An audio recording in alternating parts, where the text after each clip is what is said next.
Hey, Sound Engraver here. Welcome back to my channel. I'm very excited to show you this video. This is more or less a review on how I organize parts and also the overall score in SuperCollider. And this will be strictly MIDI. We're going to be working with MIDI instruments with our handy dandy Logic Pro. This is a milestone. This is the first step in using SuperCollider in a live performance setting. And working with MIDI or working with sound files, they're more or less the same, and I would love for you to use it as a template if you needed a template for that kind of work, if you wanted to perform live with SuperCollider. So I'm thinking of just gigging with SuperCollider and gigging with violin and SuperCollider in a chic restaurant with cocktail and I don't know. Just imagine that, like people are like, what's that? And I'm like, it's SuperCollider. So that is my goal. You might have other more academic goals as far as SuperCollider is concerned. But anyway, without further ado, we will get right to it. This will be strictly a MIDI score. So we do need a MIDI setup. And this is our MIDI client, our class, which is pretty basic. The definition is basic access to MIDI on your computer. And we go ahead and initialize that class, or initializes the MIDI client, so we make sure that we have all our available MIDI sources. So let's go ahead and evaluate that. You can see in the post window here. So we have our IAC driver on my Mac as bus 1, and the endpoint being my MIDI keyboard, my Oxygen 49 key keyboard, and so on, and also includes destinations, so sources and destinations. And we will also use our class MIDI in, which will receive MIDI messages, and using the method connect all, it is simply connecting to all possible MIDI inputs. So you can see that SuperCollider is really doing the groundwork for you to connect any receiving or sending any MIDI messages to another software, like to your DAW. I generally use the global variable M for MIDI, and MIDI out is same as MIDI in, except we're sending MIDI messages. And using our client class, our MIDI client, we have our destinations method, the list of available MIDI destinations, including SuperCollider's own destinations. So that is what you will need to get started on using MIDI instruments and virtual instruments like in Logic Pro. So let's go ahead, and I believe I did that, but we're just going to do that again. All right, looks good. MIDI in, MIDI out, and we have the IAC driver here and my MIDI keyboard. So all looks good. From there, we go ahead and check our instruments in Logic Pro using our global variable M MIDI, which is the one I use, and our no on method, and our no off method.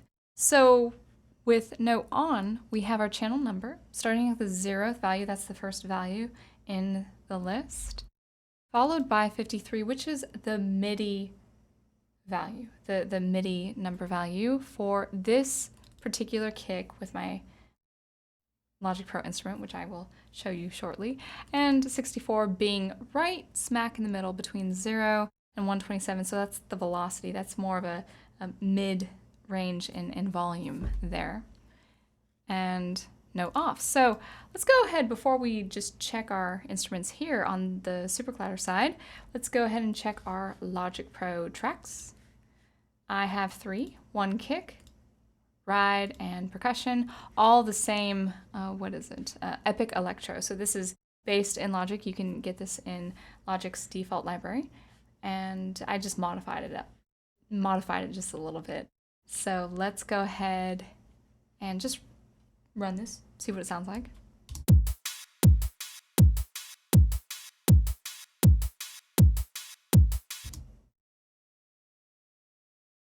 So pretty straightforward, basic, it's not that exciting. What will be exciting is what we hear in SuperCollider. But before we go into SuperCollider, let's just make sure everything is all lined up.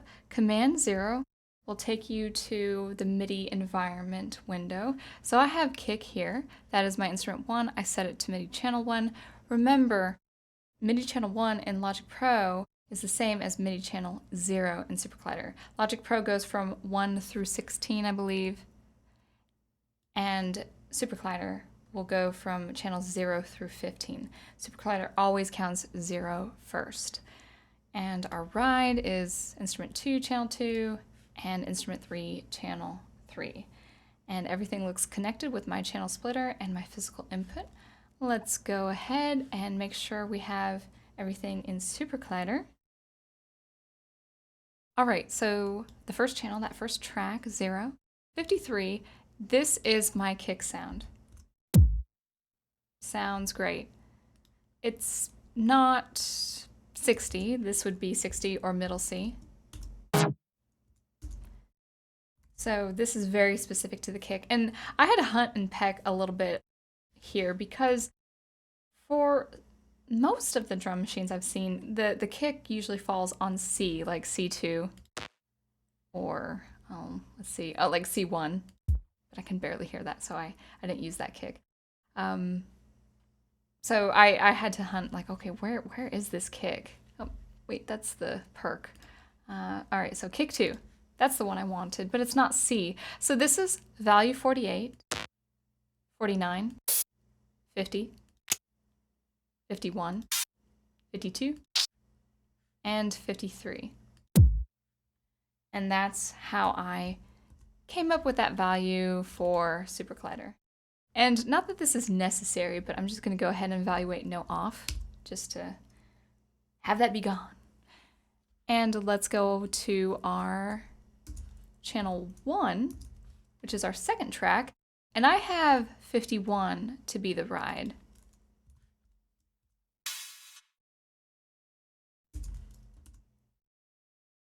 All right, and just to make sure we have that, it is there, but just so you can see, this is 53, our kick, 52, 51, right there. All right, and our crash, which is, I believe, well, can't really remember, so I'm gonna go back to SuperCollider because that's where it is in my score. It is 49. And it is a crash symbol, but it doesn't sound like it because I modified it.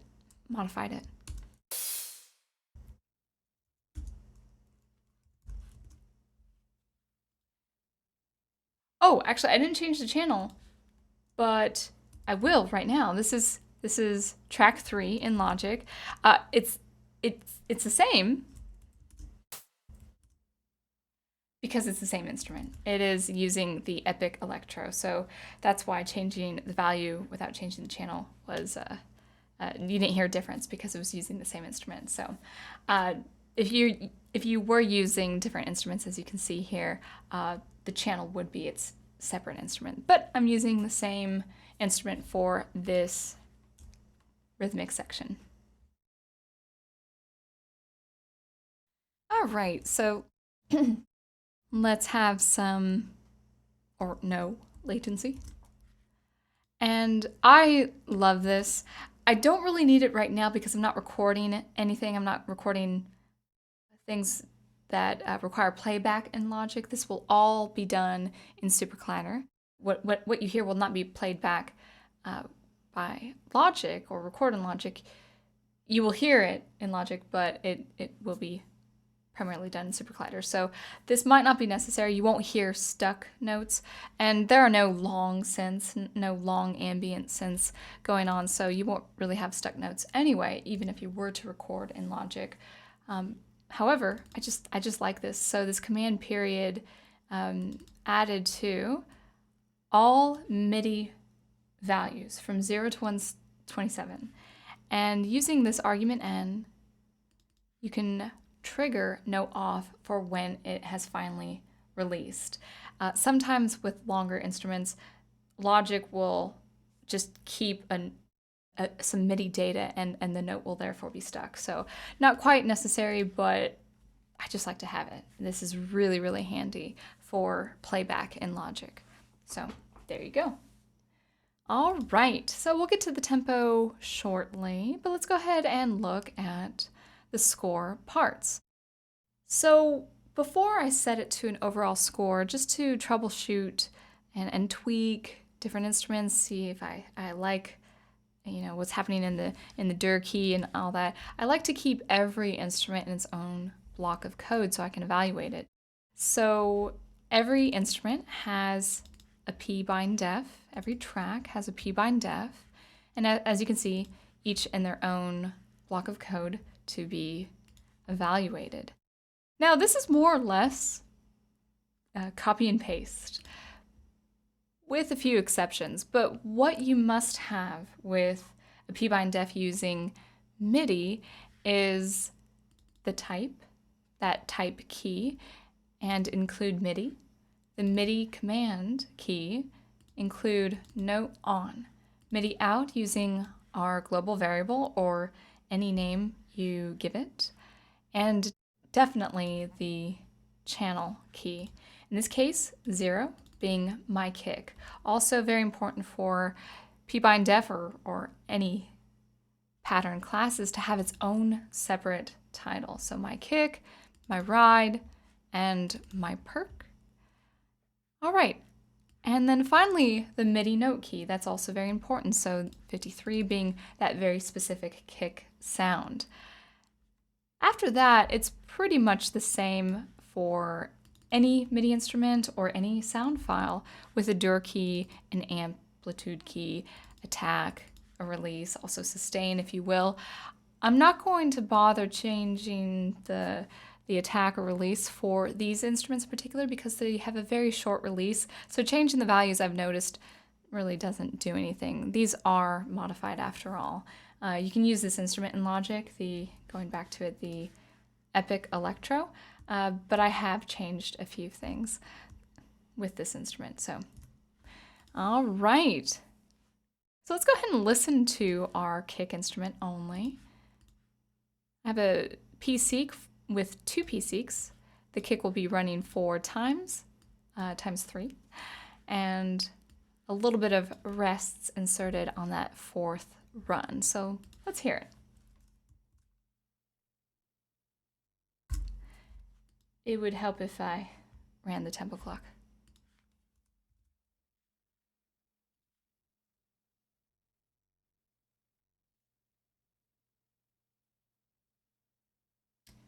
All right.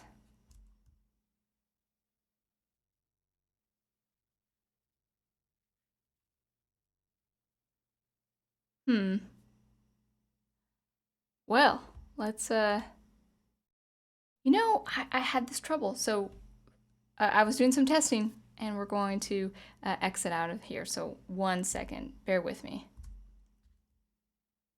Sometimes this happens. Sometimes you actually have to get out. All right, let's do scoring MIDI. Oh, I can't stand it when it does that.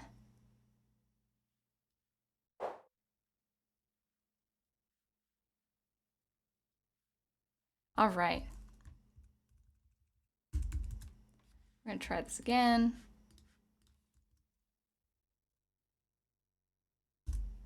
I think we should be fine here.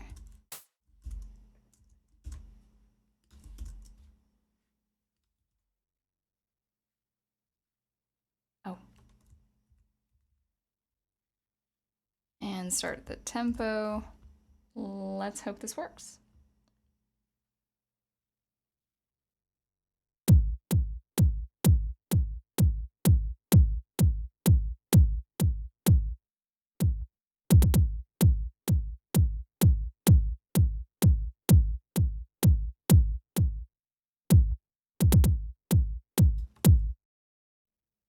And there you go, pretty nice. I like it.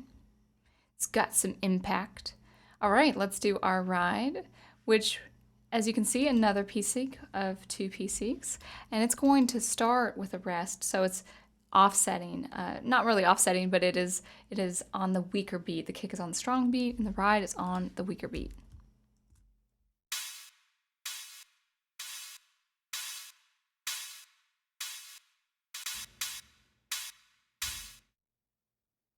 And our percussion. So rest for half a beat and then followed by a note event on the second half of the beat.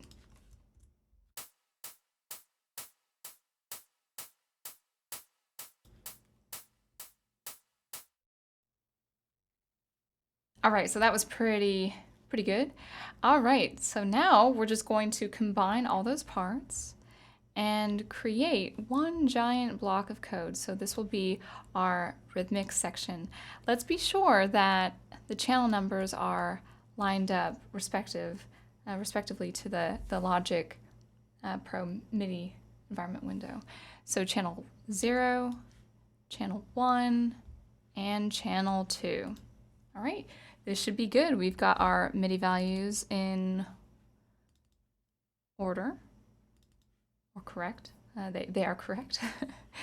All right, and the only change that I've done with this percussion here is I did add a larger P-seq, a larger sequence, where I have it resting for 4 counts 8 times. So it's going to add some variance after a few, probably about 16 beats, or well, 32 beats. Okay, I did that correctly. All right, let's just listen.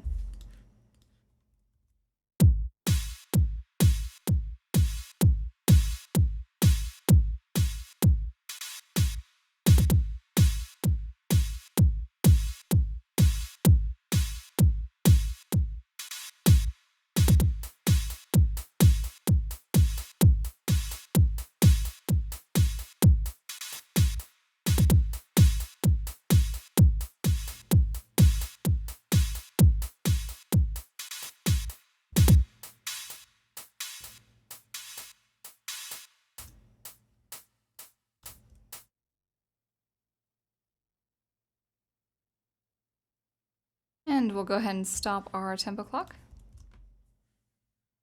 All right, so that is the first part of composing a rhythmic section to play over, and with a PA system and with your laptop, with your computer. So yes, I'm going to score this way going forward, and feel free to use it as a template if this provides some inspiration for some experimentation, working with Logic and all of that. So I think going forward, we'll add some bass and synths next week, because I really want to juice up the, beef up the rhythmic section just a little bit more with some fun bass and some fun harmony. But yes, I'm really excited. This is what I've been wanting to do for quite some time, a number of years, and it's finally have the skill set to doing this. So hopefully that inspires you. Always be on the lookout for some sound experimentation every Thursday, and please like, comment, and subscribe. Please leave any comments or feedback in the well, not description, but the comments section below. See what you think, and if you have any other ideas for SuperCollider. So anyway, yeah, thank you for watching that, and I will see you next time. Until then, have a nice week.